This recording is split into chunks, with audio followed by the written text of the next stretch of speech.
పెద్ద బొద్ది ఇంకా తనని తానే పెద్ద తోపు అనుకుంటున్నాడు. ఏదేదో చేసేసాను, ఈ రోజు దేశంలో మార్పు తీసుకొచ్చాను, ధర్మేంద్ర ప్రధాన్ రాజీనామా చేసేయడం అనేది నరేంద్ర మోదీ రాజీనామాతో సమానంగా అభివర్ణించుకుంటూ ఇష్టం వచ్చినట్లుగా నిన్న ఆయన ఈ దిమాగి నక్సలిజం గురించి మాట్లాడుతూ యువత ప్రశ్నిస్తే నక్సల్తో పోలుస్తారా అంటే పోలుస్తారు, ప్రశ్నించే విధానంలో తేడాలు వస్తే పోలుస్తారు, 370 రద్దు గురించి మాట్లాడితే పోలుస్తారు, కశ్మీరీ ఏదైతే ఆ స్పెషల్ స్టేటస్ గురించి మాట్లాడతారో పోలుస్తారు, పిఓకే గురించి మాట్లాడితే పోలుస్తారు, లద్దాఖ్ చైనాలో కలిసిపోవడాన్ని మాట్లాడితే పోలుస్తారు, రాముల వారిని సీతమ్మ వారిని తిడితే పోలుస్తారు, అవమానిస్తే పోలుస్తారు, అక్కడ కోహ్లీని తీసుకొస్తే పోలుస్తారు, అక్కడ సందర్భం లేనటువంటి విషయాల గురించి మాట్లాడితే పోలుస్తారు, రౌడీలు వస్తే ఆ విధంగానే పోలిస్తారు.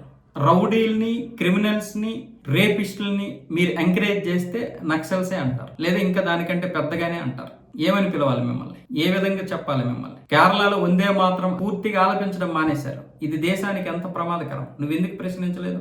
జార్ఖండ్ లో జరుగుతున్నటువంటి దానికి నువ్వెందుకు ప్రత్యక్షంగా వెళ్లి సపోర్ట్ చేయడం లేదు? పంజాబ్ లో జరిగిన దాన్ని ఎందుకు ప్రశ్నించడం లేదు? కర్ణాటకలో 2 విషయాలు జరిగాయి. ఒకటేమొచ్చేసి ఎగ్జామ్ రోజు ర్యాలీ నిర్వహించారు, ఇంకోటి ఏమొచ్చేసి పేపర్ లీకేజ్ జరిగింది. ఎందుకు దాని గురించి ప్రశ్నించలేదు? ఎగ్జామ్ రోజు ర్యాలీలు నిర్వహిస్తాడా దిమాకున్నోడు ఎవడైనా సరే?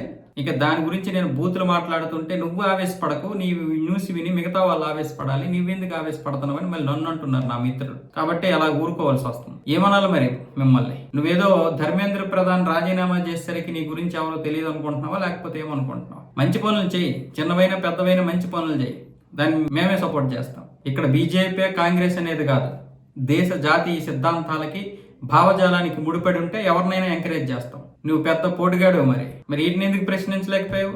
మరి ఏది నీలో ట్రాన్స్పరెన్సీ, ఏది నీలో పారదర్శకత? ఎందుకు మీరు ఈ విధంగా తయారవుతున్నారు? మిమ్మల్ని ఏమని పిలవాలి చెప్పు? మరి కొత్త పేరు ఏదైనా ఉంటే పెట్టండి. భుజాలు తొడుముకుంటున్నారు గుమ్మడికాయలు దొంగలు అనగానే వీళ్ళందరూ కూడా.